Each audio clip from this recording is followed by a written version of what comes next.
Hi everybody, welcome to the Approved Provider List Support webinar today. You're welcomed by myself, Lauren from Go for Growth, and 3 members of the team from North Yorkshire County Council. Just going to leave it a few moments to let everybody join, just to let you know straight away that today's session is being recorded. As I said, we'll leave it a couple of minutes so that all attendees have a chance to join before we do get started.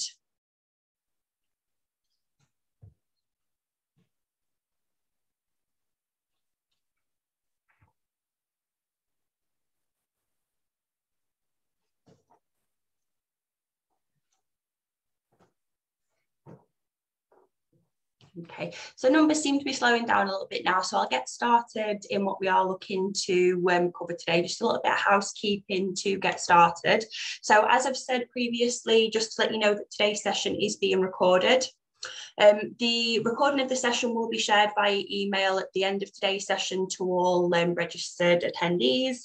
We will also be sharing the recording across Go for Growth social media pages, and we will also share the slide decks from today's session.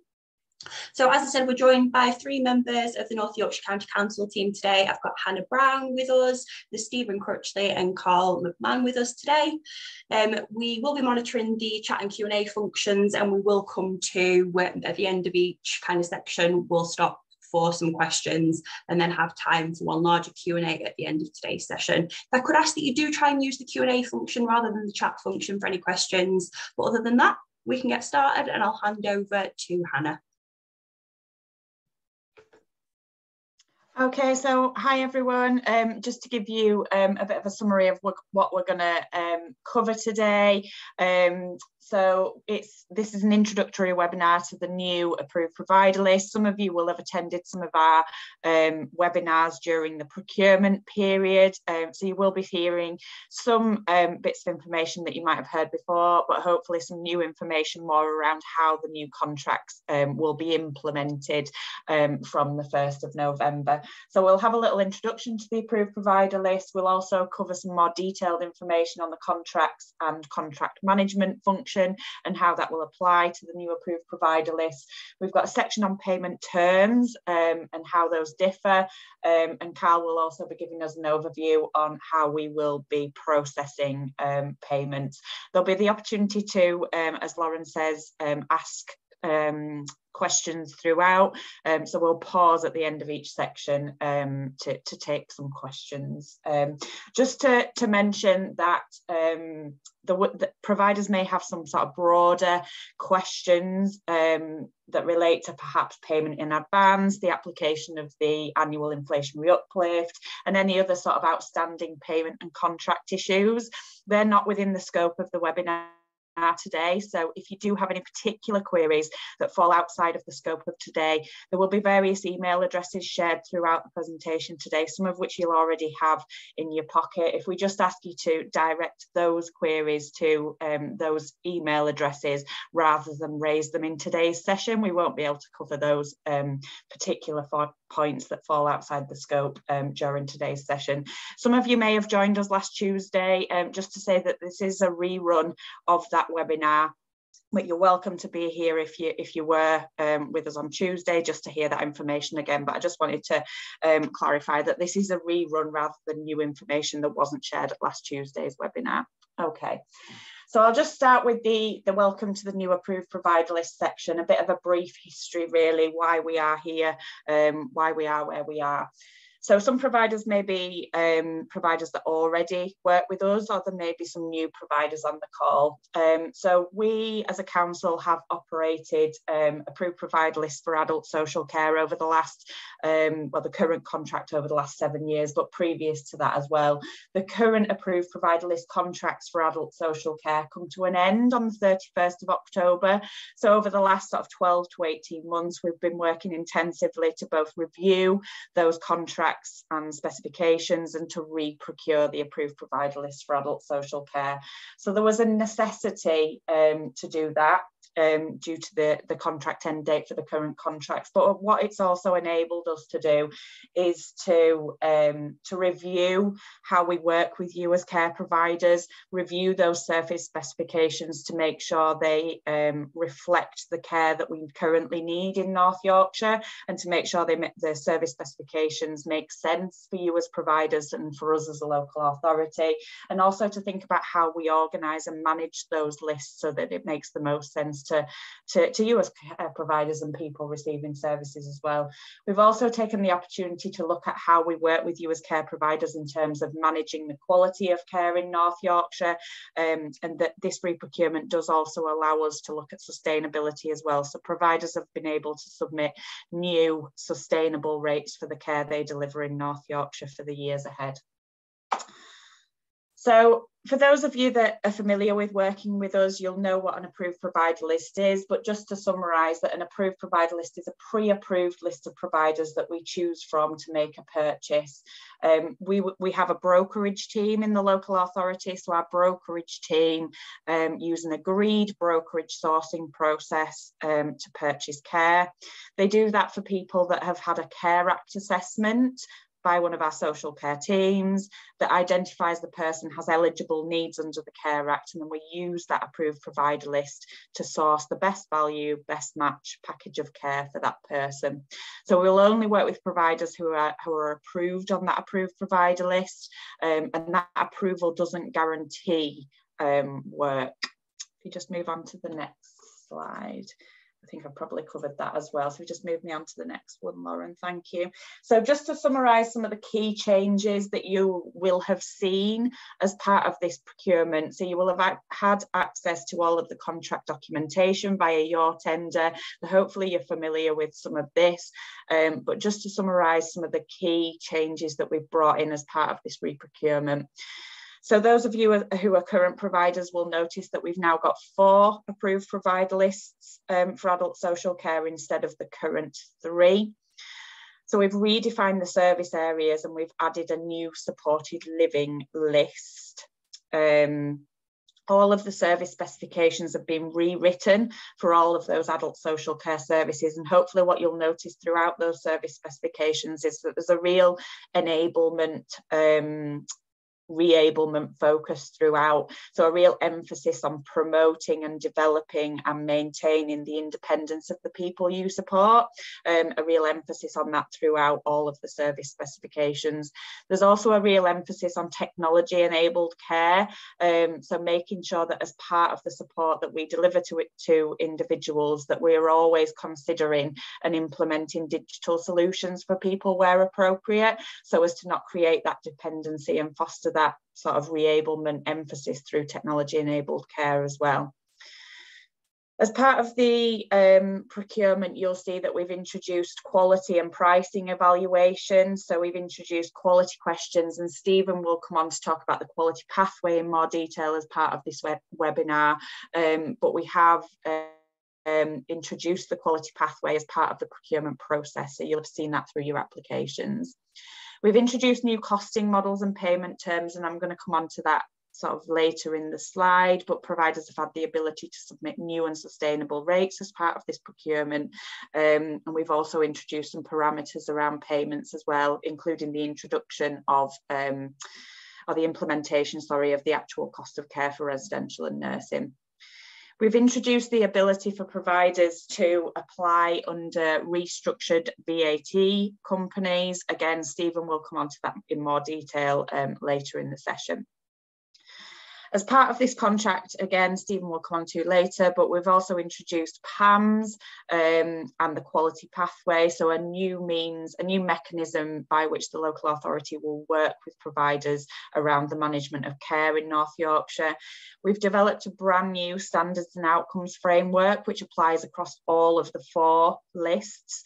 So it applies to all 4 types of service, types of adult social care service. And that standards and outcomes framework is filtered, is kind of has the NICE standards embedded throughout. So hopefully you'll be familiar with some of those NICE standards, but they're embedded throughout the standards and outcomes framework. And we also make links to the Think Local, Act Personal, Making It Real, I and We statements, specifically in relation to the individual outcomes that we expect our adult social care services to deliver for people in North Yorkshire. Okay, thanks, Lauren. So just to come on in a little bit more detail to the new 4 categories of list. Now, what I would just refer to at this point is that as part of the re-procurement live period, we did run a series of service-specific webinars. So we ran a webinar on each of the 4 lists that went into quite a lot of detail about sort of the intricacies of each of the service specifications. Those are available to be rewatched on the Go for Growth YouTube channel. We'll share the link at the end of this session. So I'm not going to go into the sort of the greatest of detail about the 4 lists, because I would redirect you to those detailed webinars that are available. But just to summarise, really, 4 new lists for adult social care. Home-based support. So this list covers all adult social care services that are delivered in a person's own home, be they regulated or non-regulated. So that includes your regulated personal care or domiciliary care, as we currently refer to it. It includes practical support, so non-regulated practical support, non-regulated and regulated sitting services, and it also includes living care as well. So all of the services that are delivered in a person's own home. We've then got residential and nursing care. This is largely unchanged in terms of the types of services to be delivered from the current approved provider list, but it includes all residential and nursing care services, including short-term provision, so thinking about planned and emergency respite services, discharge to assess, and that's step up from the community as well, but also the long-term provision in residential nursing and dual registered settings. Also included within this service specification and list is residential colleges, so thinking about the support that we commission for those younger adults is also covered on that list. Then we've got community-based support. So if you're thinking about current language, that is largely the services we commission on our non-regulated services approved provider list, but specifically under this list, it's services that are delivered out and about in the community. So not in a person's home, out and about in the community, be that in a day service, a building-based day service, or out and about in the community, supporting somebody to access more mainstream community activities. So within that, we've got employment skills. So thinking about the services that we've got to support somebody to become employment ready. We've got day opportunities. So thinking about meaningful, independence-focused activities that we deliver to people out and about in the community. And then for people with perhaps more complex needs, we've got that daycare offer as well.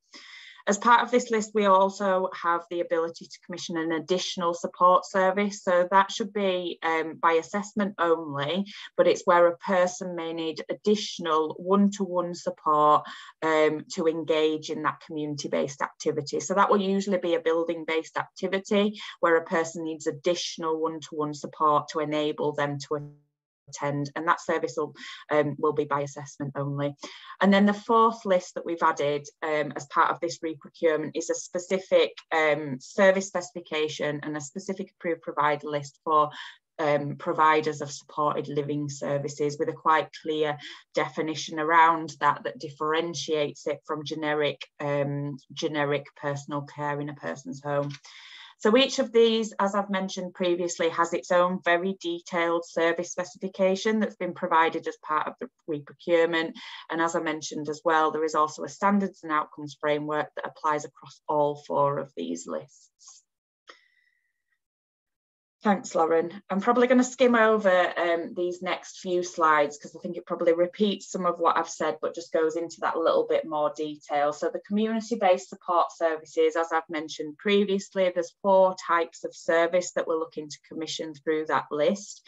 The employment skills services, which is quite a clear, which has some quite clear defined boundaries around that. So that is particularly around enabling people to work towards being employment ready. So specifically for people who have identified employment outcomes, to support that progression and that pathway to becoming work ready. So quite clear defined eligibility criteria for those services. Then got those day opportunity services, which is around, again, around a progression pathway. There's a bit of a theme here, a progression pathway to people around increased independence. And we expect those services to be supporting with things like independent living skills, life skills, digital skills, confidence building, all those sort of general life skills that people need to develop their own independence will be delivered through those day opportunity services. Daycare, as I've said, generally for people with more high and complex needs, more specialist services for those people, and then that additional support service. Just click me on a couple of slides, Lauren.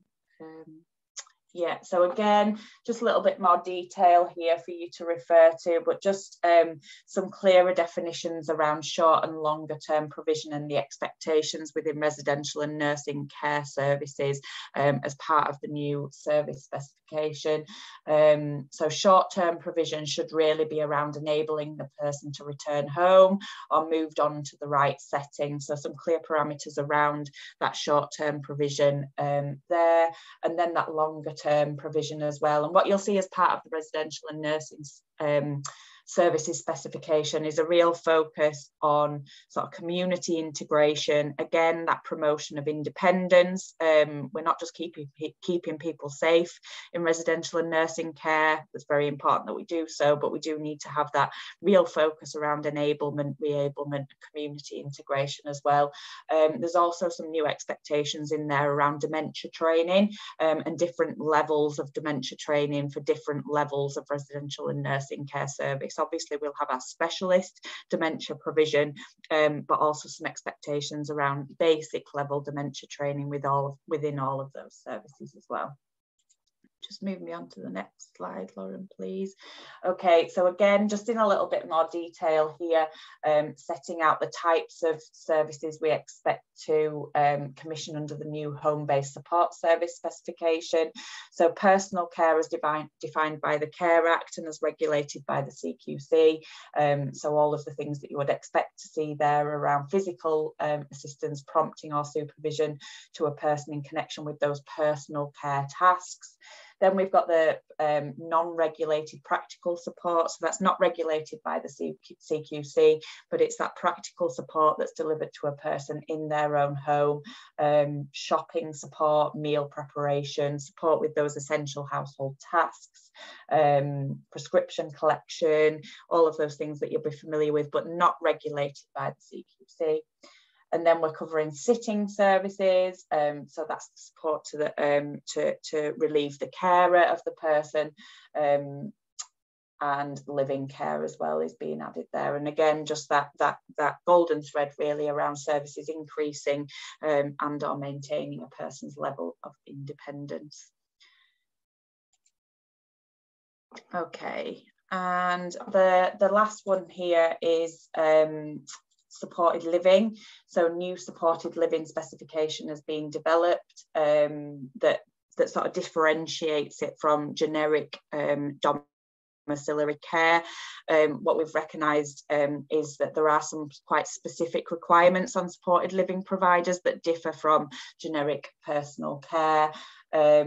So expectations there around services integrating into the community, making sure we're building on people's strengths, skills and independence, and where appropriate, helping people to move on and have a chance to live in a home of their own where appropriate. For some people, supported living will be a destination and a long-term destination, but what we need to make sure is that where people do have the potential to live more independently, that we actually see a progression from supported living as well into you know, people living in their own homes and living more independently within their own homes. Providers will also be asked to ensure that there's clear agreements in place around such things like utilities management and general household management that may differ slightly from generic domiciliary care, and that's particularly applicable in houses of multiple occupancy, or where there's shared elements of care and shared elements of household management, that providers need to make sure that they're very clear and transparent arrangements in place for those types of things. There's also the need for providers to ensure that there's appropriate agreements in place with housing providers, so really clear service level agreements in place that enable the care provider and the housing provider to work effectively together, and ensure that roles are very clear for the person in receipt of support, and there's that really clear definition of roles and responsibilities in terms of who is doing what to support the person. We've also built into that supported living specification some clear pathways in, as I say, in and out of supported living, and supported living providers will be very closely linked into our locality accommodation meetings that look at the referrals into and out of supported living settings as well. Okay, so a lot of that information I think will, for many of you, will be sort of a refresher. Obviously, all of you will have read the appropriate service specification for the list you've applied for. So some of that will be sort of refresher information, really. This slide here in particular, unless you were on the webinar last Tuesday, may be new information, but we just wanted to cover that off as part of this webinar. So obviously we recognise that the 1st of November is fast upon us. So what we've been working on as a local authority over the last couple of weeks really is considering some transitional arrangements to support the implementation and the introduction of these new approved provider lists, given that we're headed into winter, which we know is a very busy period and a very difficult period for adult social care as a whole, both as a local authority and providers as well. So what we've considered is transitional arrangements that allow us further time for the onboarding of providers onto the new approved provider list, but that enable us to fully access the full capacity of the adult social care market during that busy winter period and mitigate for any risks during that period. So for those providers that may still be waiting to hear the outcome of their application, what we hope these transitional arrangements will do is enable you to continue to work with us during a really difficult winter period. So these transitional arrangements are for the benefit of, ultimately, for people who need adult social care during winter, but also mutually to benefit both the local authority and providers as well. What these transitional arrangements will also enable us to do is further time for the development and testing of some upgraded systems that will support us to move away from the manual processing of contracts and payments. Those of you who are current providers with us will know, particularly for non-residential services, that we have a very manual process currently for contracting and processing payments. So we're currently developing some upgraded systems that will support us with that.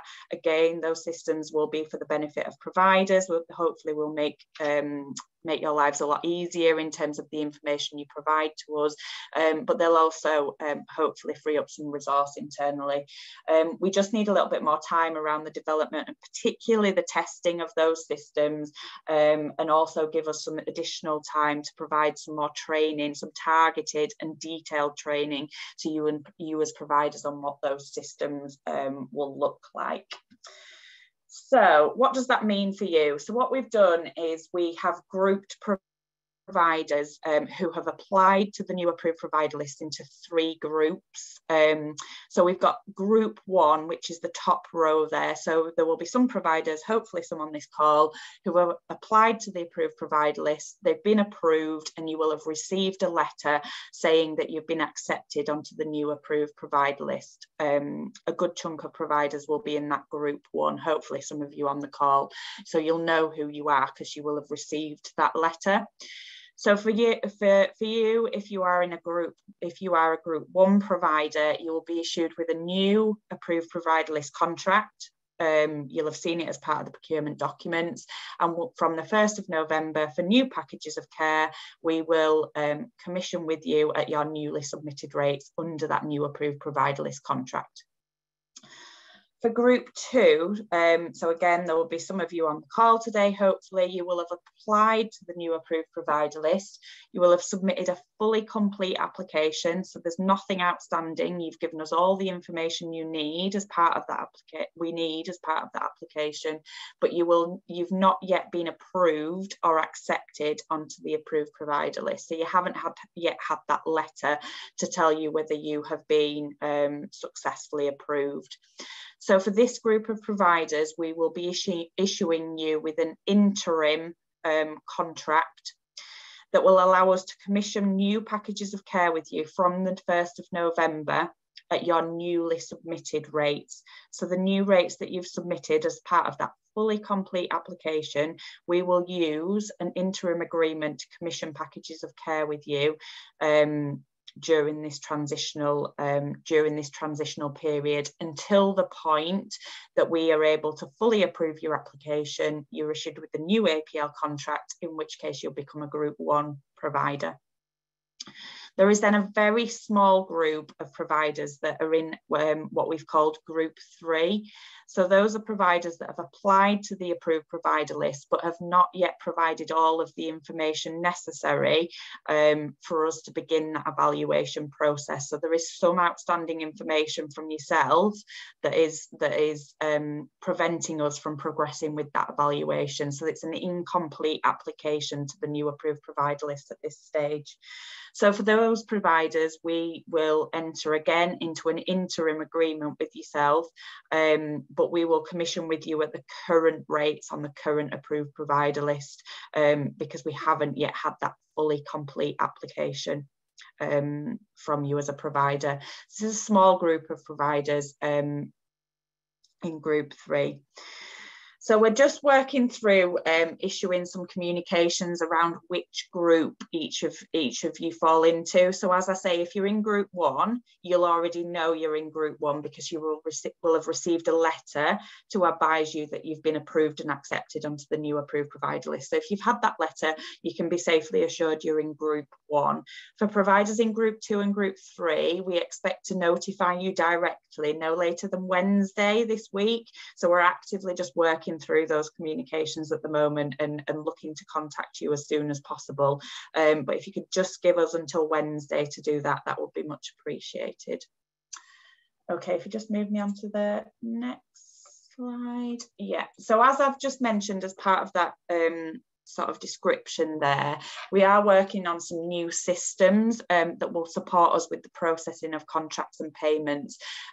We need a little bit more time to test that, and we also need a little bit more time to roll out some detailed training to yourselves as providers on what that will look like, because it will mean some changes to how you submit information to us in terms of the care you've delivered during any payment period. So for the interim period of time, as part of these transitional arrangements, current processes will continue. So current manual processes will continue, and we will also be delaying the implementation of the new hospitalisation and absence terms. So they will come into effect from January 2023 as well, as part of these transitional arrangements. Thanks for that, Lauren. I think I might be pausing for questions if there are any, and if not, handing over to Stephen for this section. There's no questions in there at the minute. I don't know whether a few will come in now. We've paused, we can pick those up at the next section. Okay, so no problem. We've got a quiet bunch today.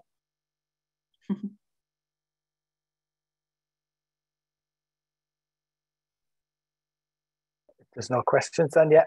So I'm going to talk today in relation to, I'm going to give an overview of the new documents, some of the new documents, and I'll cover a part of the contractual process that's, as Hannah says, some of you may already be aware of being an approved provider, but we've also got some new processes and some new ways of working with providers through the new approved provider list. So the first thing that I want to talk about today is in relation to the quality pathway. So we've introduced a new quality pathway, which starts with the application. But you know, from a point of view of North Yorkshire County Council, we have a quality and service continuity team that holds the responsibility for assessing the quality of adult social care provision within North Yorkshire.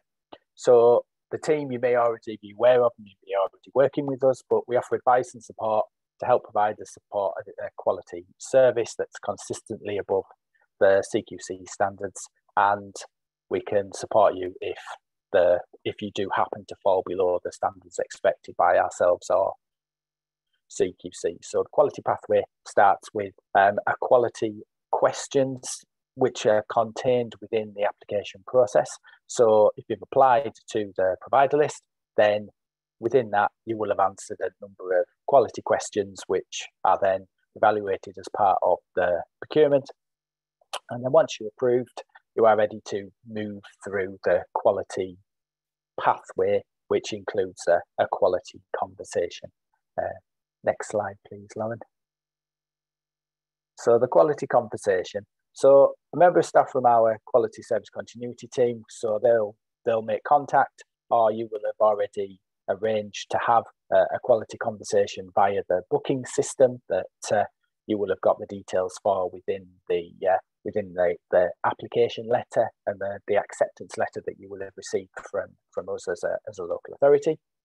And then we have a conversation with you, which is supposed to be a two-way discussion. We will ask a number of questions, and it is around measuring your understanding of our expectations around the quality pathway and the delivery of services through North Yorkshire County Council's processes. And as we do that, we'll score the answers to those questions, but it is a discussion, and it is around us working together.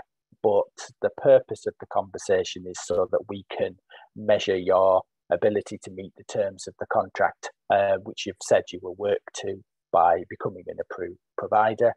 So where it's identified that improvements are required, then we will offer support at that point. And unfortunately, if through that process we identify a provider may be classed as high risk, then we may choose to go down the suspension process. But that's a few and far between. That wouldn't be the norm. The norm would be that we would go through the quality conversation, we would have a conversation around the standards expected, and we would then mark you as low risk is the current process and how it's currently working. Next slide, please, Lauren. So the support offered through the pathway, so as I've said, so there's a low risk, which is where we would expect the majority of providers to be sitting. So we would still may provide you with some advice and guidance and signposting. That work will be undertaken by our quality assurance officers or the quality improvement team, or it could be through a quality nurse. Level 2, which is your medium risk provider. So if you identified as medium risk, then you may get some and receive some additional support, still from quality assurance officers or the quality improvement team. That could be through a validation visit or a quality visit. We'll still offer you some advice and guidance. We could do some observations with you, do some support. Would involve the production of an improvement plan, because there are clearly areas of improvement required based on the information provided and the conversations that we've had, and when measuring you against the quality pathway. And then, as I've said, there's a small number of providers that may fall into level 3, which are high risk. Again, still receive support through quality assurance and improvement officers, and may receive some support through the quality nurses. And there'll be some more quality support and more intervention around supporting those providers to ensure that people remain safe and that they receive the support that they need to ensure that people, as I've said, people remain safe and can receive good outcomes. Because if you're in high risk, then there's a risk that people being in receipt of care are receiving poor outcomes. It would also involve the production of an improvement plan, same as level 2, but more intensive support would be for providers in level 3. Next slide, please, Lauren. Thank you. So this slide just gives you an idea of the journey through the pathway. I'm not sure whether you'll be able to see that, but the slides will be available. So the blue section is your application process. So as I've covered, you'd go through the application to the provider list, you'd have a quality conversation, and then we would follow you through and have an update within 6 months to make sure that the standards continue to be met. Within the green route, that's the quality assurance process. So that includes an annual self-assessment via PAMS, and I will cover PAMS shortly as to what that entails and and for those providers that don't know what is PAMS. Again, that would include a 6-month check, which is an internal check in relation to the profile, the risk profile that we've created as part of the pathway, and there would be an annual self-assessment through the green pathway. And then if there is support and intervention required, then that would be your amber or yellow section on the slide.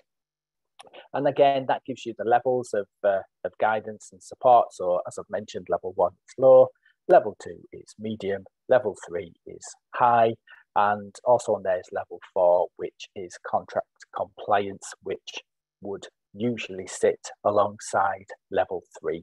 If you're high risk and a level 3 provider, then chances are you are in breach of contract, and there may be some contract compliance issues in relation to the service being delivered.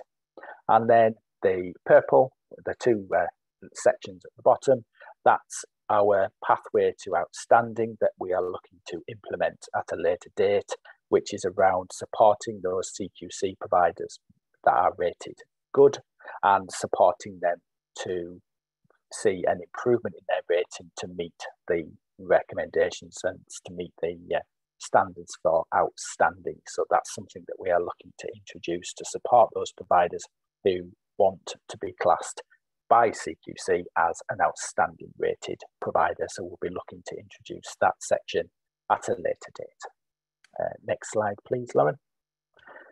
So this is an overview of the standards and outcomes framework. So as Hannah's already mentioned, we've introduced a standards and outcomes framework.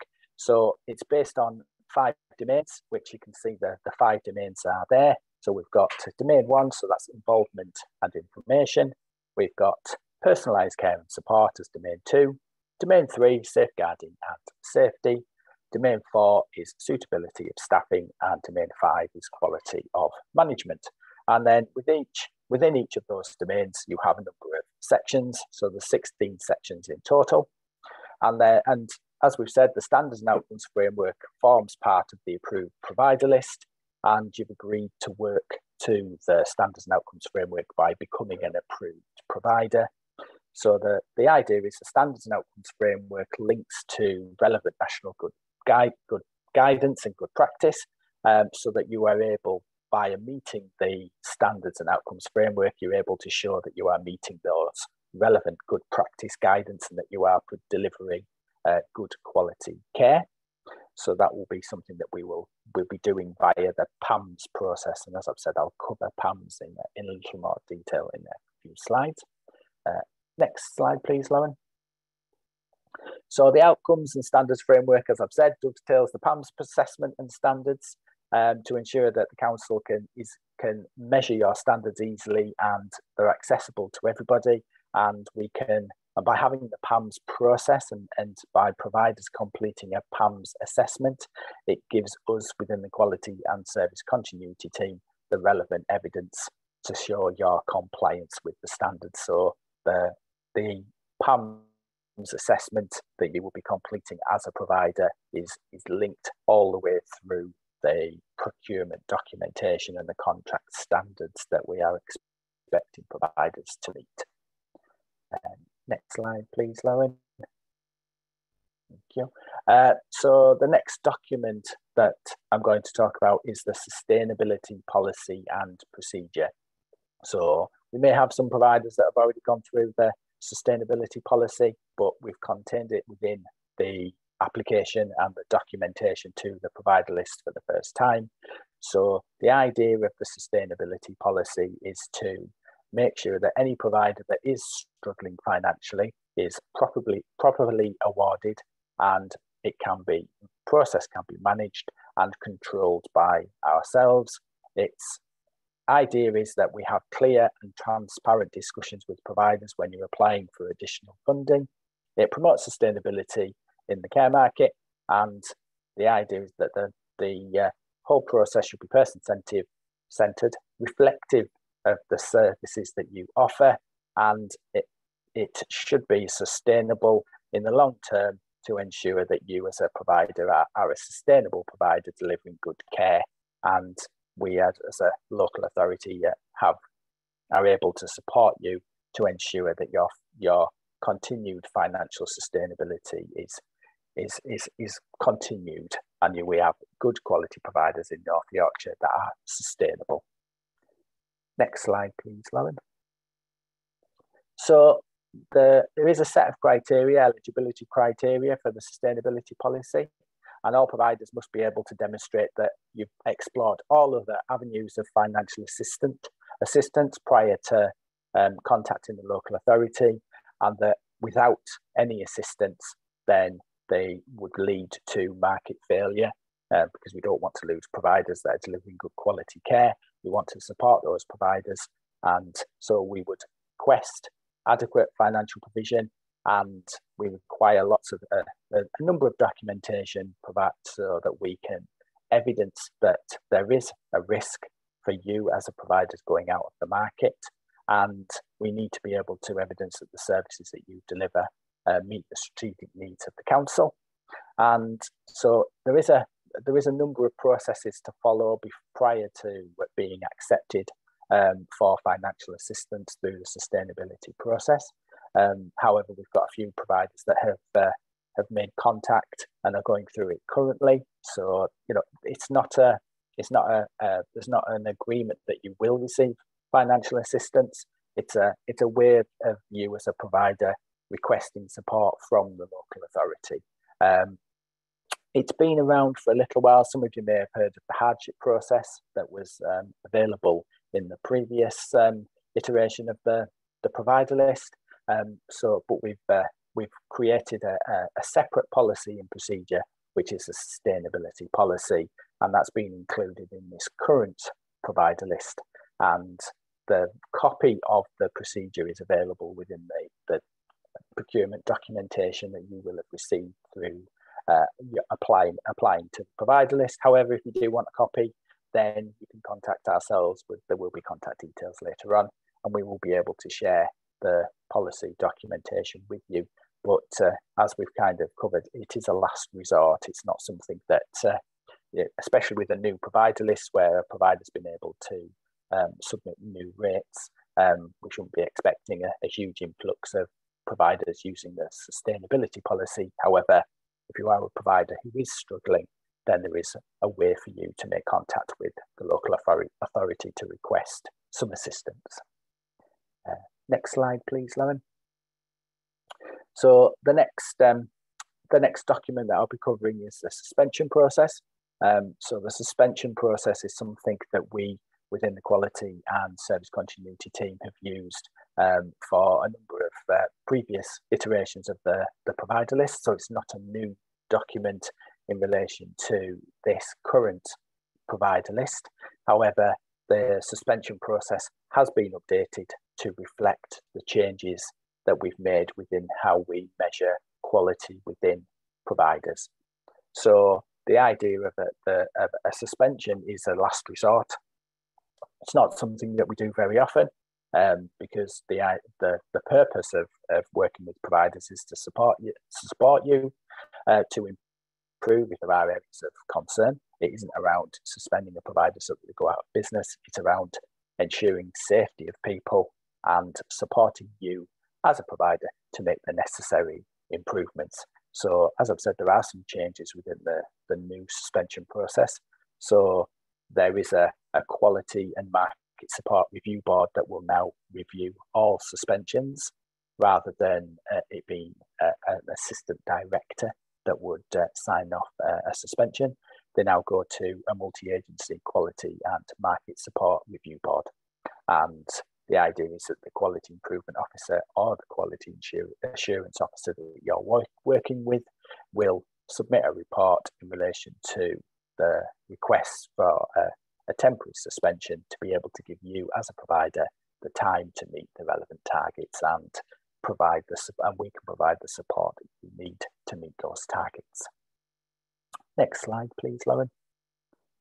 So as I've mentioned, suspension is a last resort, and we would want to support providers to improve via the quality pathway, and we would look to an improvement plan to help you to do that.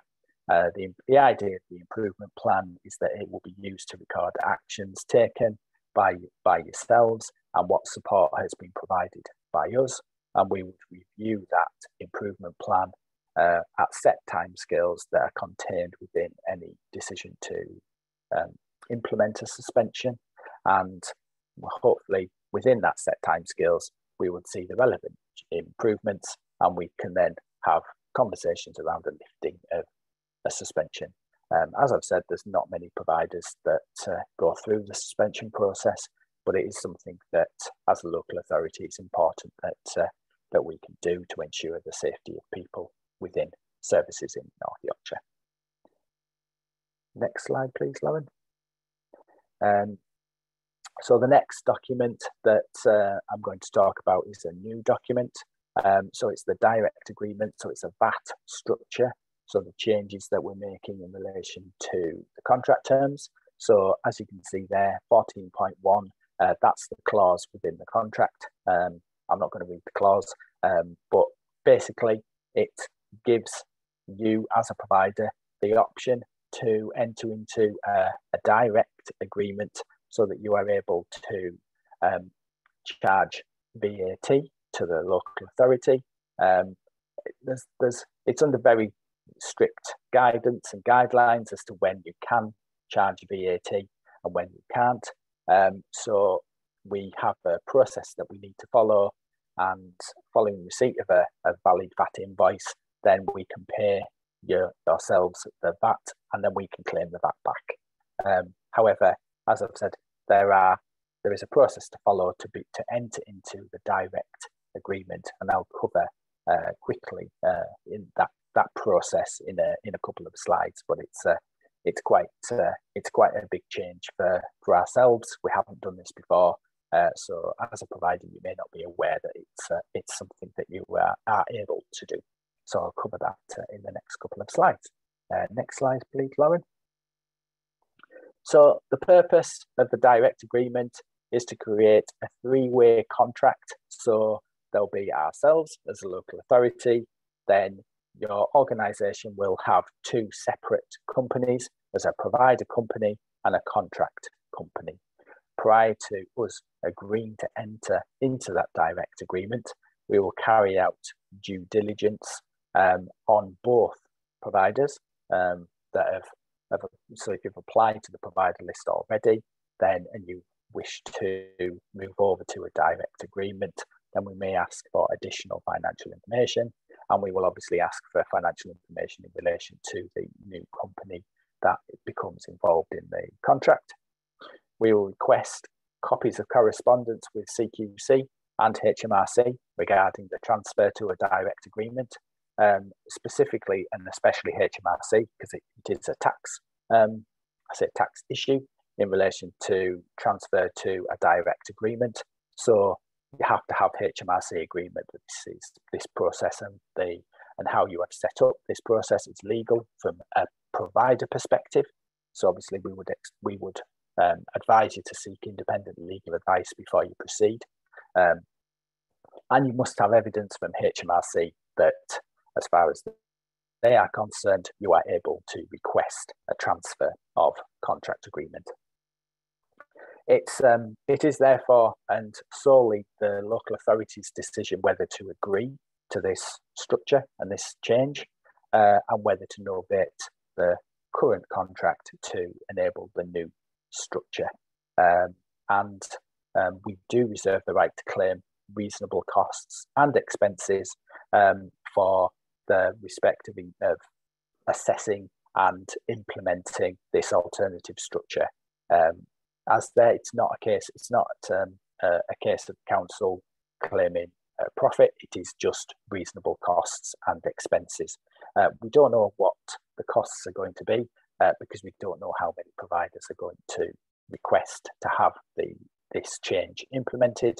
However, it's just our reasonable costs in relation to the process of changing the contracts, external legal costs, and any of the accountancy costs that are required as transferring you over to a new direct agreement. Next slide, please, Lauren. So just some definitions here, just to give you an idea of what we're talking about. So the alternative structure, that's what the structure that will be adopted by yourselves to secure the taxation efficiencies. So we as the council contract with the provider in its capacity as a contract company, and then the contract company enters into a subcontract with the provider company, and that's where you get the three-way agreement. So there's the local authority, there's the contract company, and the provider company. So the contract company is the provider that is acting in its capacity as the contract company, and they are the contract management company. So that is where the contract sits in relation to managing of the contract. So the contract company does not deliver the service to people, but the services are delivered via the provider company. Now, the contract company and the provider company need to sit within the same VAT group.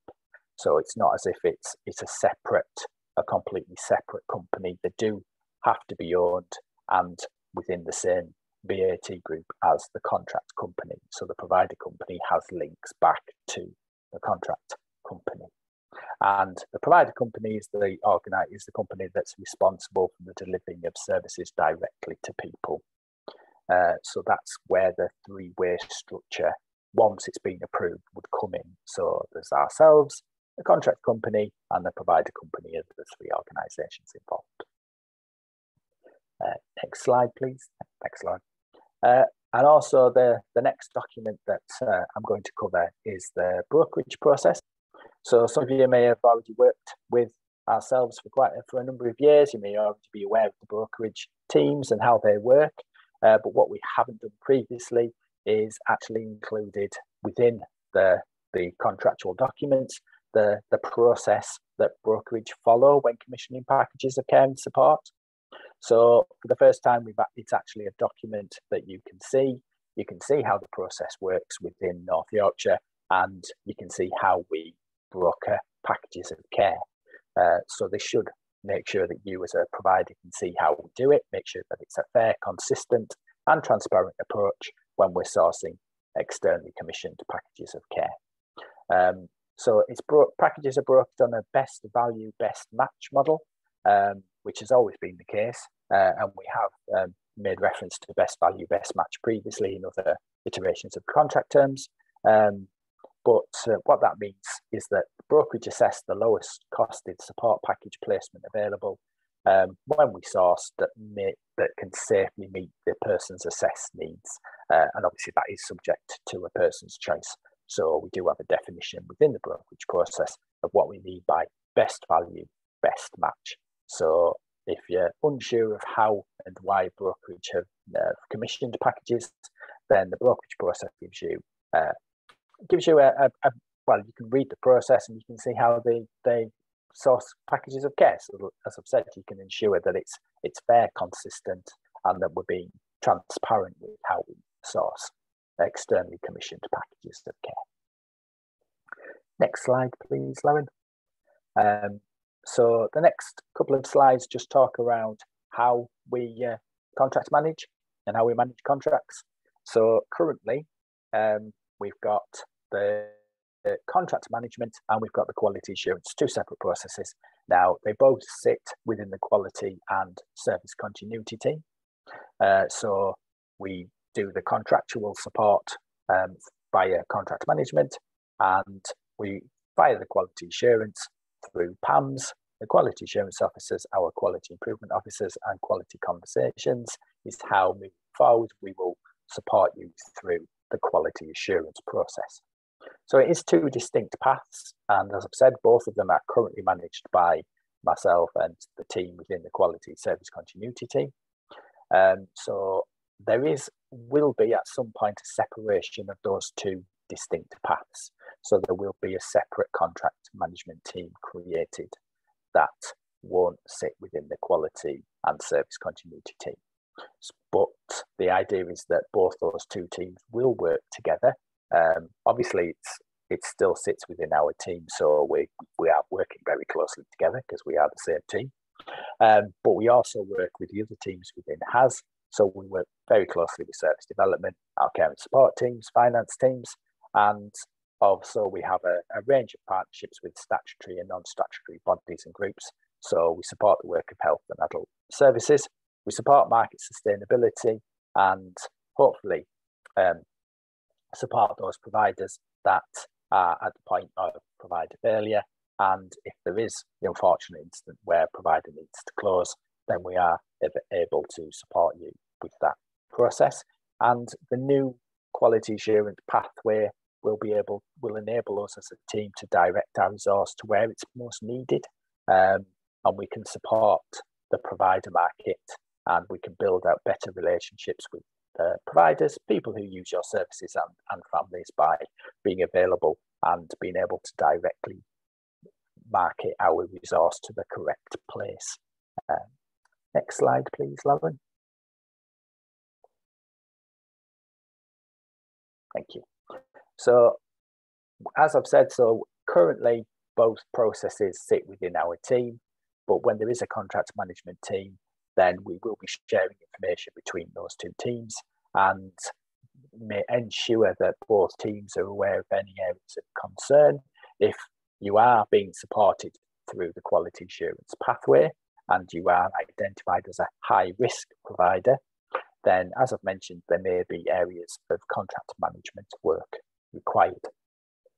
Now, that means that you may be supported by two separate teams, but those two separate teams will work together to ensure that the support you receive is consistent and that you know who you're talking to and you know why you're talking to that person.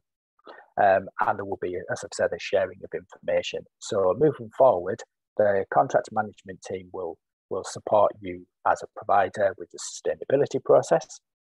Any fees, variations, inflations or grants that we may be implementing, so they will be overseen by the contract management team. Any contract defaults, suspensions or contract complaints would sit with the contract management team. Category management and any contract novations would also sit within the contract management team, and then the management of quality assurance would rest with the quality and service continuity team. Next slide, please, Lauren. So from a point of view, as I've said, we're the two separate teams, and I've covered what the contract management team will manage in relation to the contractual relationship, and there will be some close working between both teams once the contract management team is set up. As I've said, however, at the minute, both of those particular tasks and sit with the quality and service continuity team. Next slide, please, Lauren. And just quickly, within the new approved provider list terms and conditions is the ability to have an annual contract review. That will rest with the contract management team once the contract management team is set up.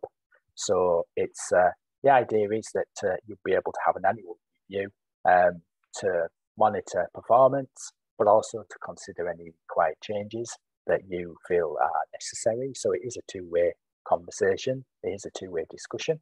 And the idea is that it's for more closer working. I appreciate it's another meeting, but how we implement the annual contract review hasn't yet been decided. So it could be a face-to-face meeting, it could be virtual, or it could be a submission of information to be able for the contract management team to listen to any queries or concerns that you as a provider may have that don't fit within the quality pathway.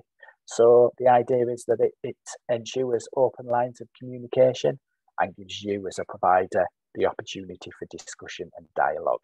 So it's not another meeting so that we can talk to you. The idea is that it's a two-way process and gives you as a provider the opportunity to raise any concerns or issues that you may have, that you may have already tried to raise that haven't been that you haven't had a satisfactory response to.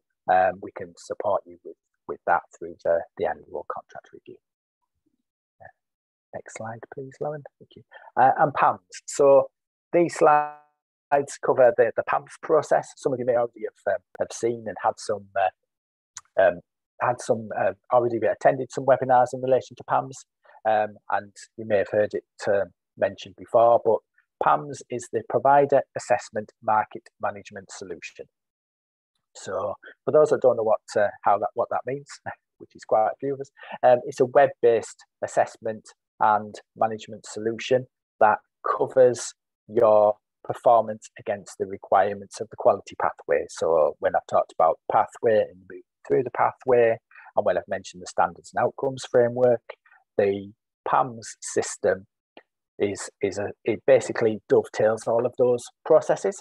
So within the PAMS system, there's a number of questions. So as I've said, it meets the standards and outcomes framework, but by answering those questions and giving evidence, we can measure you against the outcomes, and we can see whether you're meeting those standards. If you're not meeting those standards, then the PAMS system creates an improvement plan that shows you as a provider where and why you're not meeting the terms of the contract. You can do a self-assessment, so there's the ability for a provider to do an assessment themselves through PAMS. There is the ability for the local authority to undertake an assessment through PAMS to measure your ability to meet the terms of the contract. So when we say annual self-assessment, it would be through the PAMS system. If we want to come and do a quality visit, for those that have worked with us previously, you may have had a baseline assessment, but the PAMS system would be the system that we would use to undertake our quality visits and, as I said, what was previously a baseline assessment. Next slide, please, Lauren. So why are we using PAMS? So PAMS ranks risks for providers. So when I've been talking about low, medium and high risk, the PAMS system uses a variety of sources of information to rank providers so that we can support those providers that are high risk. It standardizes the approach to quality assurance, and the idea is that ourselves and 13 other local authorities in the region are all using PAMS. So if you're a provider that may work with Leeds or City Council, or you may work with East Riding, as well as ourselves at North Yorkshire, well, the quality assurance standards should be the same within each local authority because we are all using PAMS, and so it should reduce duplication. It allows you to better understand what's required as a local authority, because if you're working with East Riding, meeting their terms through PAMS, then you should then also be meeting the PAMS and our terms via the quality assurance pathway.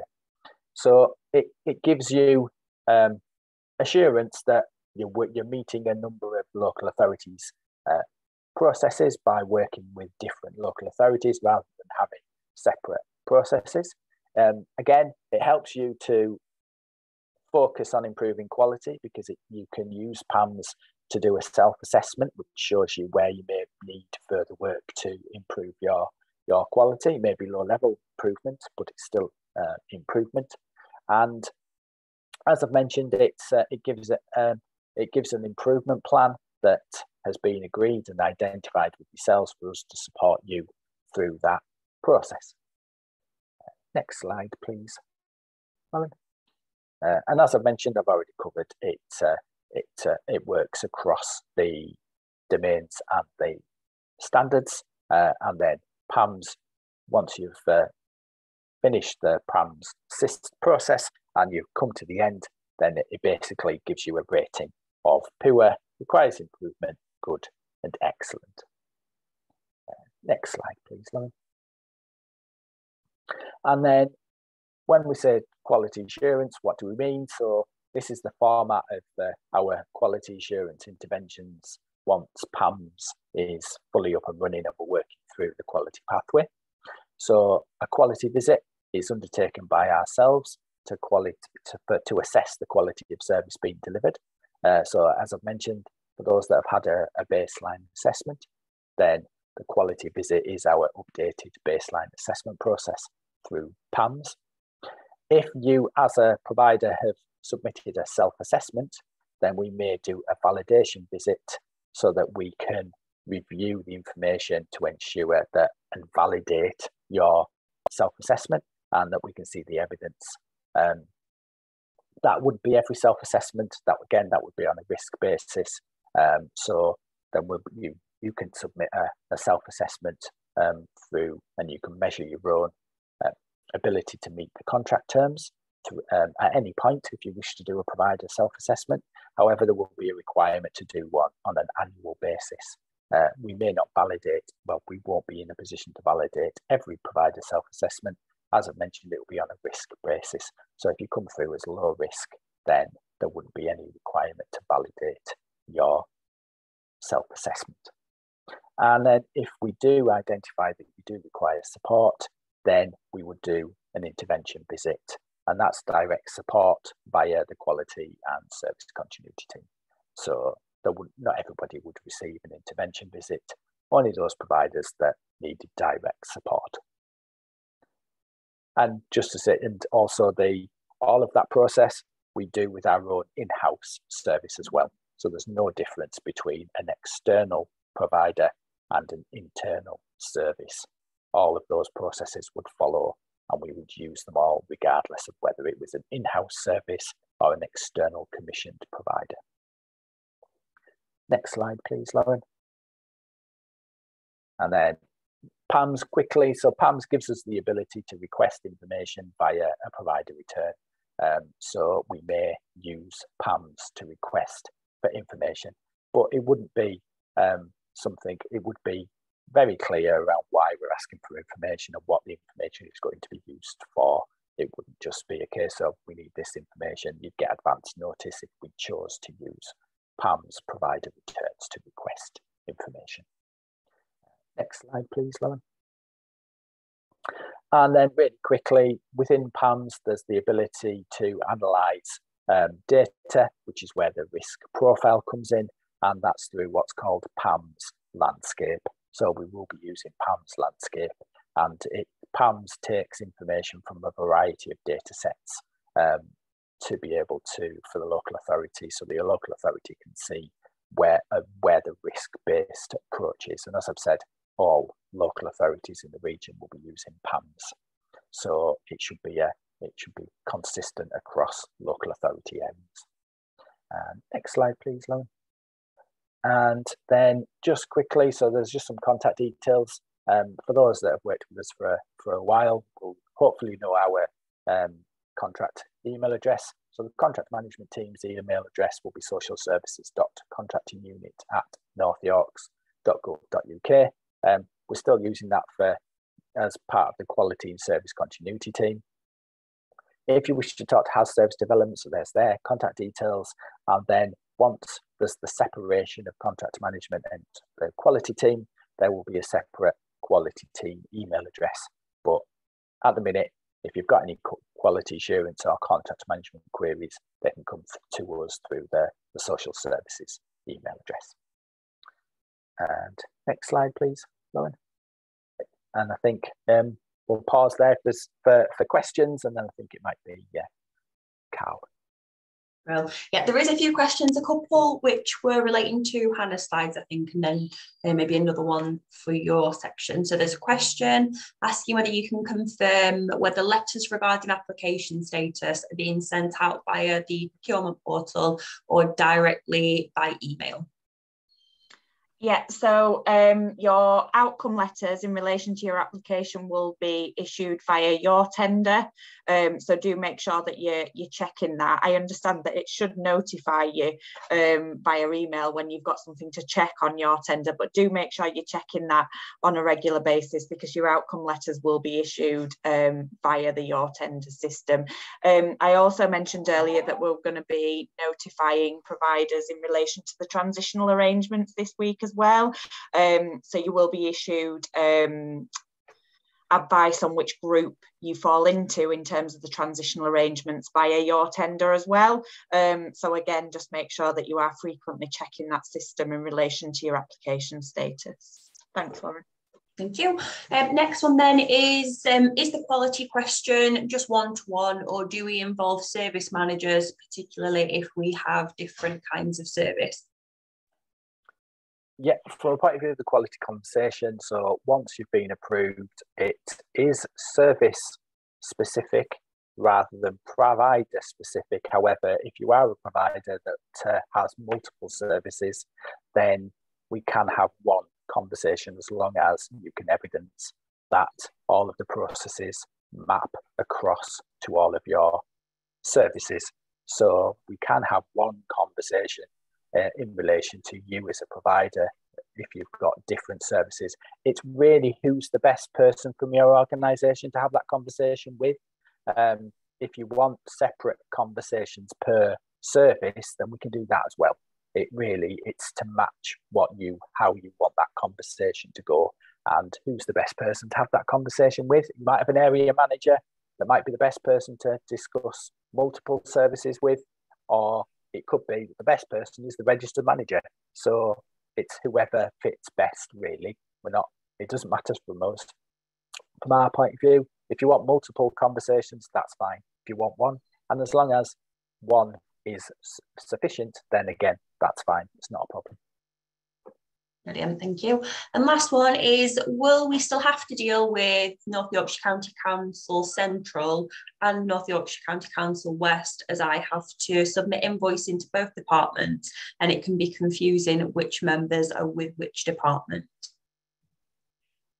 Okay, I think that's Carl question. Yeah, thanks, that's Carl. a Carl question. So over the transitional period, the process will remain the same. So it would be those two teams that you'd be dealing with. But longer term, I think the system development work that Hannah mentioned earlier on, that would address some of that, and things will change. If we have that provider's details, I could ask a member of the team to contact them this week, just see if there's anything we can do over the next couple of months to eliminate some of that confusion that they're experiencing.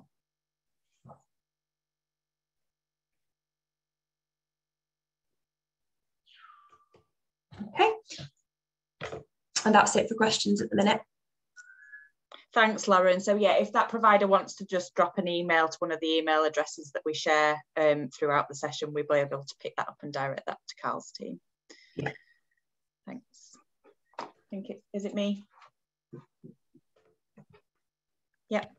Okay, so just a couple of slides from me now in relation to payment terms and costing models. Again, some of this you'll have heard previously at previous webinars that we've done throughout the procurement, and or you'll have read it through the contract documentation. But just to summarise some of the key changes that we're implementing in relation to payment terms. So if you just pop me onto the next slide, Lauren, please.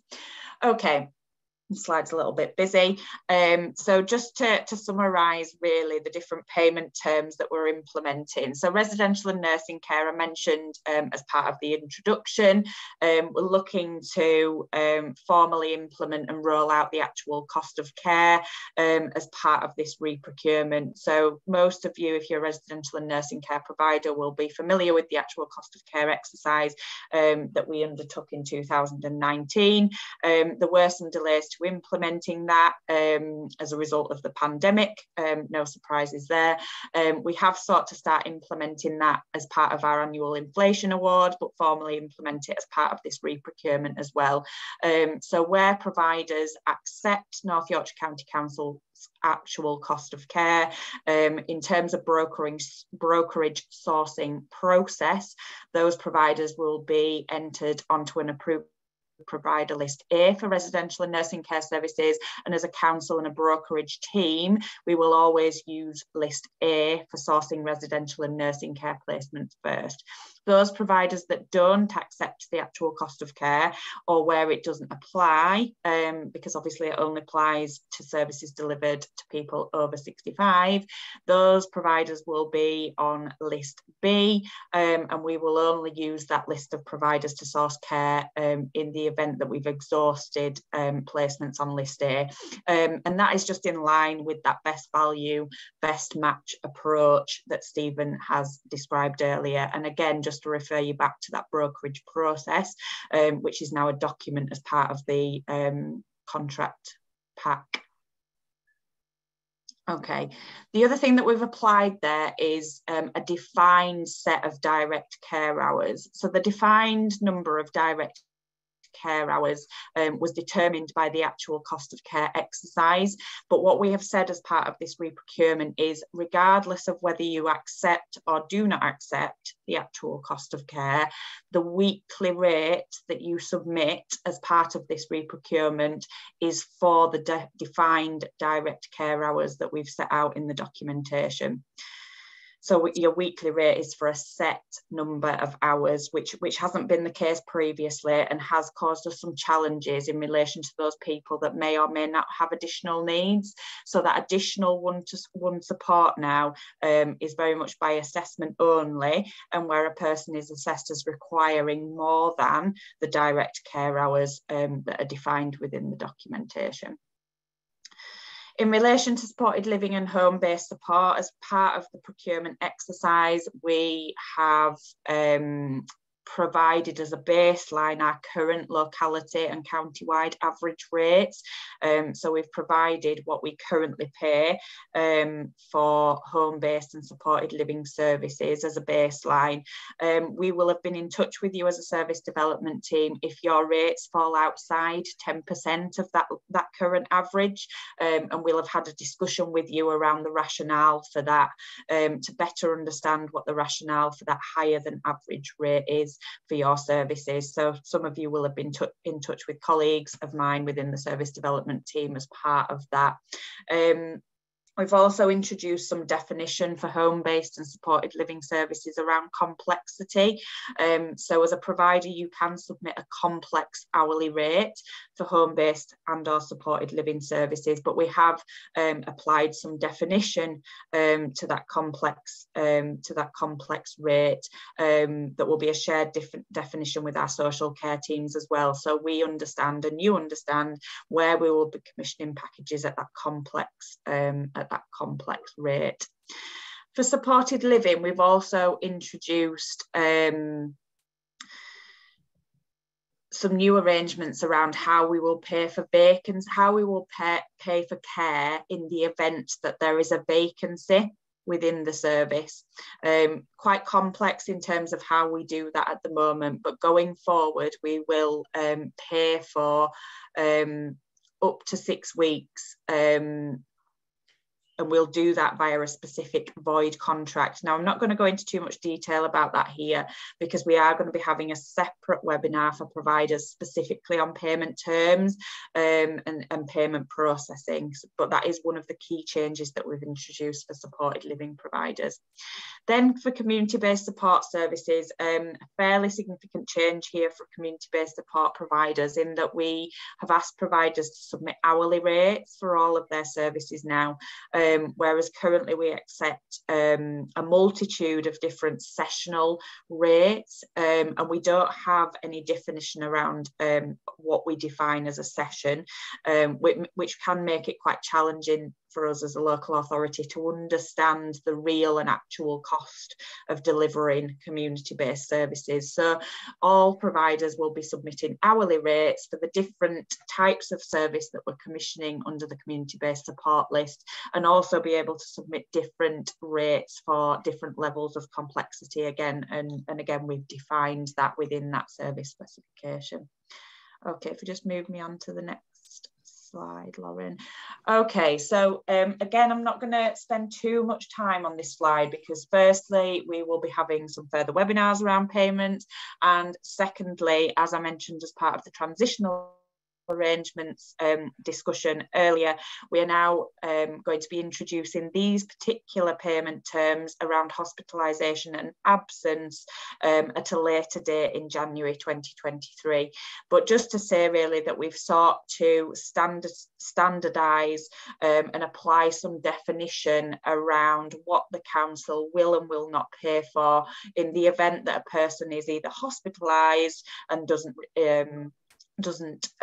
require their care, and what we will pay in the event that a person is otherwise absent from receiving their services.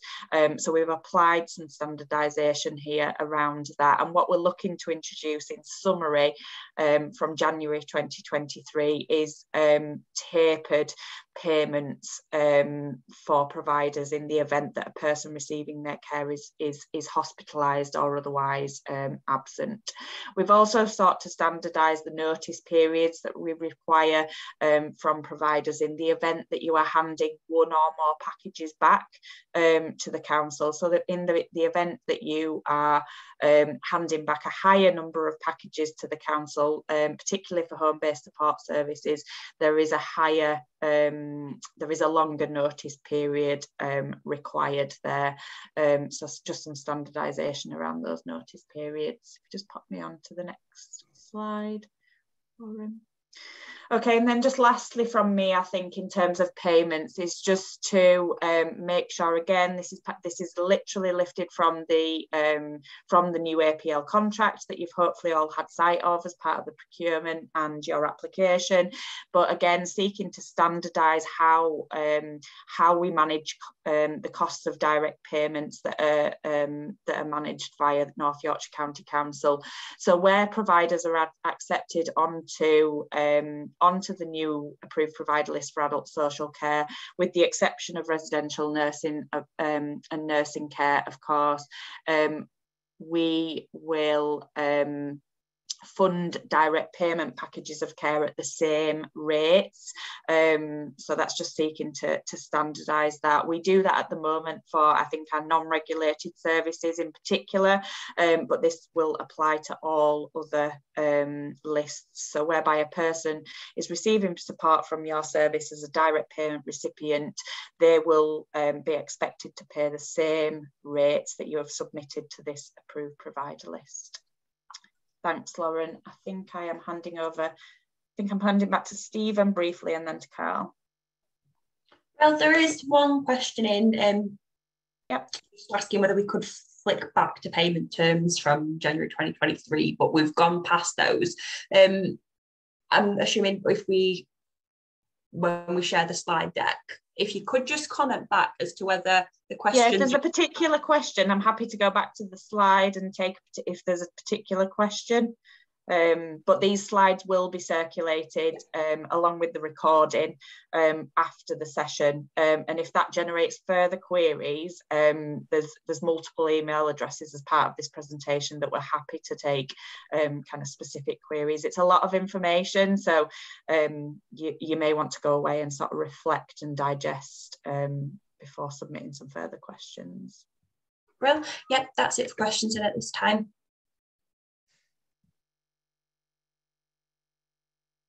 Thanks, Lauren. If you could just click onto the next slide, please. So I'm going to quickly cover the brokerage process, and I've mentioned it within the. It's a defined document within the procurement documents and the contract. But the purpose of the brokerage process and the best value, best match. So it's a process where brokerage assessed approved provider rates, and we source based on the lowest costed support package. As I've said, that's not a change. It's what we do currently. However, it just means that by having the process available, you can see, and it shows how brokerage commission packages. Once they've commissioned a package, then they will issue an individual service contract. So an individual service contract sits within your home-based support, community-based support, and supported living lists. So you would be issued with an individual service contract. And the individual service contract, within the contract, you may have noticed that it just makes reference to individual service contracts. For those providers that may be a care home, you were previously issued with an individual placement agreement, so an IPA. An IPA still exists, it's still within the contract. It just, when we make reference to ISC, we also make reference, it means reference to both ISC and IPA. So really, it's just a case of, for those that have worked with us for a while, you've seen the individual service contract, you know what it looks like. But for those providers that may be new, that is how we commission a package. So once it's been commissioned, we then issue with a contract, which is the individual service contract. Next slide, please, Lauren. So that's the contract that's that's produced and shared. So as I've said, it's also used for any amendments and also when a care package is terminated. So we will issue you with an initial ISC, and then any amendments we would reissue. And then when the package is terminated, we would issue an ISC to say it was terminated. And as I've said, it's used via the home-based service APL, community-based service, and supported living. It does contain personal details, so it is a secure document, and it is something that needs to be stored securely, as it does contain personal information in relation to the individual. And also, it would contain all relevant details in relation to the support that we have purchased from you. Next slide, please, Lauren. And there's a version. So there's the individual service contract. It's probably something that a lot of you have seen before, but it's there. So we've shared for those providers, but mainly for those providers that haven't worked with us before. That's what an individual service contract looks like. Next slide, please, Lauren. So as I've said, IPA, so that's an individual placement agreement. So that's the contract that's produced and shared with yourselves for a care home placement. So again, same as an ISC, we would reissue an IPA for any amendment and also when a placement was terminated. And it's used for all residential and nursing services that we commission. And again, it's the same. It does contain personal information and your provider's details and all relevant details in relation to the support that has been sourced. Next slide, please, Lauren. And there's a copy of the IPA. Again, more for reference, really. Quite a lot of yourselves as providers that have worked with us for a while will know what an IPA looks like. But for those providers that haven't worked with us before, there's a copy of what an IPA looks like. Next slide, please, Lauren. And in relation to the 5-day rule, so again, for those providers that we work with, you're probably aware of the 5-day rule. So all ISCs and IPAs are shared via encrypted emails, as they do contain personal information. And as a provider, you have 5 days, working days, to either accept or query the ISC or IPA. If you don't query it, then after 5 working days, there's no query, then we act on the assumption that you are, as the provider, are in agreement with the content of the contract. And at that point, it's considered active and that you have agreed to the information contained within the ISC or IPA, which includes the rates. And by not raising the query within the 5 days, then you have agreed to work to those terms that are contained within the ISC and IPA. As I said, it's something we do now, but it just for those providers that we may not currently work with that may be new, that is something that is written into their contract. So it is a five working days, no query, then the contract becomes active. If you do raise a query, then that's fine, and brokerage would take that query. They may need to go away and get some further advice, but they would come back to you in relation to your query. Next slide, please, Lauren. And I think this is Cal. Stephen. Okay, so following on from the information that Stephen's talked about on the previous slides, I just wanted to talk through some of the key points on the payment process. So once a contract, and whether that's an IPA or an ISC, as Stephen was talking through, once one of them has been agreed for payment, the details are then passed through to your area finance admin teams and they'll be added to the next available payment run.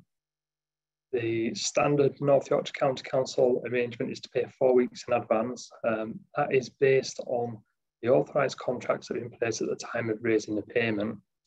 And within a payment, you may also receive adjustments for previous payments where they've been agreed retrospectively. Every 4-week period, in addition to the payment that you'll get, you should also receive a separate document through secure email, and that'll show the open contracts that are in place. So for residential and nursing services, that document will be an occupancy and activity return letter. And for non-residential services, it will be a copy of the electronic invoice. Those documents should be updated to reflect any changes in actual care delivery throughout the 4-week period and then returned to your area finance admin team. If that could be done as soon as possible after the period ends, it would be appreciated. And if that could be sent along with any other supporting documentation that could have been requested, that would be great. The reason that the area finance admin teams need the information from yourselves, there's quite a lot, but it means that they're able to check any updates that you've advised of, so new contracts or changes in contracts, and they can make sure that they're showing on the system for the next payment run. It allows them to check for authorization for any additional care that's been delivered, so that the future payments can be updated as quickly as possible. And it also ensures that we can charge clients as accurately as possible in line with the services that they've actually received. So on the next slide, please, Lauren, there are some examples just to illustrate the parts of the documents that need to be updated to inform of any changes. So what we can see there, for residential and nursing providers, this is an excerpt from the occupancy and activity return letter. So each residential and nursing care provider should receive one of these every 4 weeks. That'll show any open contracts. The grid we can see there, it is included as part of the letter, and typically the first 4 columns will be pre-populated with the person's name and reference number, their date of birth and the start date of the service. And we ask that providers just update the remaining columns where relevant, particularly the end date and the discharge codes if there's been a change in the placement, and then send it back to ourselves. Whilst you can see it on the screen, on the screenshot that's there, the discharge codes and the descriptions for those are included within the letter that you'll receive. And the next slide, please, Lauren. So this shows a copy of the provider amendment tab, which is from the electronic invoice, which is used by non-residential providers. I appreciate it looks really small on screen at the moment, but I think we can just about see all the main areas that we need to have a look at. At the very top of the screen, the first 5 or 6 rows, they're populated with the provider details, and some of the cells will be updated to show the dates of the payment period that it relates to. Below that, there are another 4 main sections of this form. So the first one is a white section where you can just about see all of the zeros on the left-hand side. That's the area where you'll see all of your open contracts for that period. And it'll include details of the person that's receiving the care, their contract number, contracted hours, and their cost. And the 4 yellow blocks to the right-hand side of that represent the 4 weeks of the payment period. These are the columns that would just need to be updated to show any amendments in the care delivered to a person within those weeks. The template's set up and it assumes that contracted care is provided. So where there's no change in the care that's been delivered, the cells can just be left blank. Underneath that, there's another area that's got a blue heading, and that's an area where you can add details of any new contracts that have started within the month, or if you've had any backdated contracts come through, you could also put in details of the care that you've delivered for those in the previous months. So updating that area really helps us. It ensures area finance admin teams who are aware that a contract is in the system, it is going to be coming through, they can look out for that and include any payments as soon as possible on the next payment run. Below that, there's a section that has a pinky purple heading. That should be updated to show any packages of care that have ended with you during the period. It's helpful information so that we can follow up on contract terminations if needed, So that helps us avoid any overpayments, subsequent reclaims.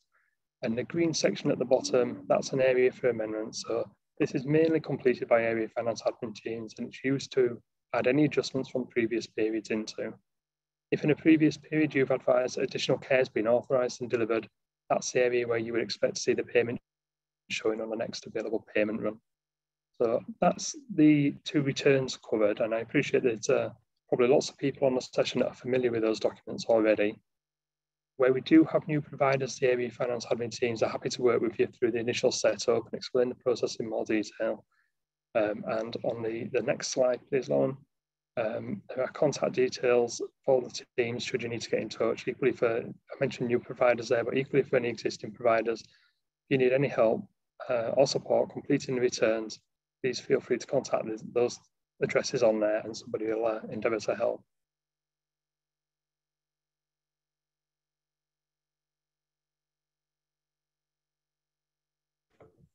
So I believe this brings us pretty much to the end of today's session. Just a few things to cover regarding contacts and resources, is there, Hannah? Yeah, I think there's just a couple of questions, Lauren, that are probably Carl questions before we wrap up. No problem. I was just going to wait until the end of Q&A for those, but I'll cover them. All right, okay, no problem. No, I'll cover them now. So okay. Through an email to let you know that the contract is available via egress. Yeah, so I think an email will come through as brokerage issue those. I think as an IPA is issued, I think an email will be received by the provider. Thank you. So next one, for clients who do not give notice of non-attendance, you've said there will be 100% payment. Do we therefore put on this sheet that they have not attended, or just leave it as they have? So I'll pick it up if you want, Carl, but so we will do the first thing I think I would probably say is we're going to do a much more detailed webinar on the new payment terms and the new system for processing payments later. I think it'll probably be sort of early December time, because we're looking to implement those hospitalisation and absence terms from January, and that is because the new system that we're developing will be much more accessible for providers in terms of reporting those actuals. But what we will be advising is that you complete that form to determine the actual care delivered. So if that person hasn't attended, you need to tell us they haven't attended. So you'll be returning your actuals, but we'll provide more detail on that. Carl, would you want to add anything to that? That covers it. I think when we have the more detailed training around the systems and the processes to use, it'll be a lot clearer for us. Yeah, thank you. Well, and then last one is, how often are bed returns required? Okay, so bed returns should be sent out every 4 weeks. If they could be responded to, if there's no change, then a simple, just signing it to say that it's that's the case and sending it back in. That's all that's needed. Perfect. Thank you. And that's it for questions. Super. Yeah, so these were just the resources that I think I briefly kind of referenced at the start of the session. And if you've attended any of our webinars that we've been running sort of frequently throughout the procurement period, you'll be familiar with some of these. But we have set up 2 dedicated North Yorkshire Partnerships web pages that are specific to information about the new approved provider lists. So the first one there, that's sort of the overarching information page about the approved provider list, and the second one is the frequently asked questions that we have been developing and updating as the procurement period has been live. We will be taking the questions from today's session and from the session that we delivered last Tuesday, and updating those frequently asked questions with the questions from these webinars as well. So do keep your eyes peeled there. There's then the Go for Growth YouTube channel. where you can re-watch all of the previous webinars. So I think earlier in this session I made reference to the service-specific webinars that we ran as part of the re-procurement. So they go into quite a lot more detail about the 4 new lists and the services that we're commissioning and what the detail of the service specifications for each of the lists. There is 4 webinars, one for each service specification. All of those, as well as all the other webinars that we've run, are available on that YouTube channel, including today's and last Tuesday's. Will be made available there as well. So it's just to make people aware of that. And then we've kind of referred to various contact details, I think, throughout the presentation today. So you've got the email address for our quality and contracting team, which is the team that Stephen manages. You've got the email address for the service development team, which is the team that I sit within. And then Carl's very kindly shared the email addresses for his area-based finance teams as well, if you need any specific advice and support about those returns, those finance returns. So please do contact us by any of those means, and you know, if necessary, we can redirect it within the council. We all work very closely together as part of this re-procurement, so it's just to invite people to contact us if necessary, if you've sort of reflected on this webinar at a later point and have a further question. But I think that's everything. Lauren.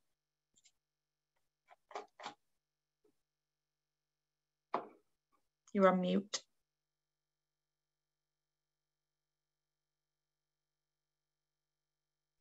I am so awful for doing that. Apologies. I was just saying there are another couple of questions that have come through, or it turns out to be just one question, just whether there'll be a rerun of this session. Now, this is the second time that this session's run, but it has been recorded both times. What we will be doing is sending the recording out to any registered applicants. If anybody has missed it that hasn't registered, if they want to contact myself, I'll be the one sending the emails out, so let me know and I can share the recordings with them. And I don't know if there was anything else you want to add to that, or but that was no, that covers it. I think, Lauren, that this is the second of 2 webinars that we've done on these subjects, but the recordings will be available. And as I say, if there's further questions once you've rewatched, then by all means contact us via one of those emails and we'll get back to you. Perfect. And yes, the recording will be sent to everybody registered today. Brilliant. Okay, that's everything then. Thank you all very much for your time, and I will get the recording sent out to you later this afternoon. Thanks, Lauren. Thanks, everyone. Thank you. Thank you.